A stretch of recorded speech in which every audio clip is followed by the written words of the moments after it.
Hindi po lahat ng nag-a-update ay loyal. Minsan, pantakip lang yan para hindi halata. May post araw-araw, may story palagi, may busy lang na caption. Pero may oras pa rin mawala. May chat na dinidelete, may lakad na hindi sinasabi. Mukhang transparent sa harap pero tahimik sa likod. Kasi ang loyalty po hindi nasusukat sa update. Nasusukat yan sa consistent kapag walang nakatingin. Kasi hindi porkit maingay online tapat na. Minsan mas maingay pa nga para mailigaw ang hinala. Ginagawa kasi nila yan para may alibay. Para may resibo kapag tinanong mo.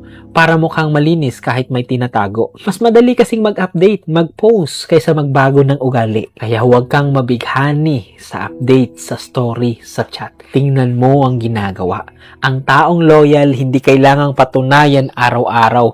Kita yan sa galaw. Hindi sa feeds, hindi sa chat. Hindi lahat ng visible totoo. Kaya kung kailangan pa niyang magpakitang tao para magmukhang loyal, mag-isip ka na. Kasi ang tunay na tapat, walang tinatago kahit walang update.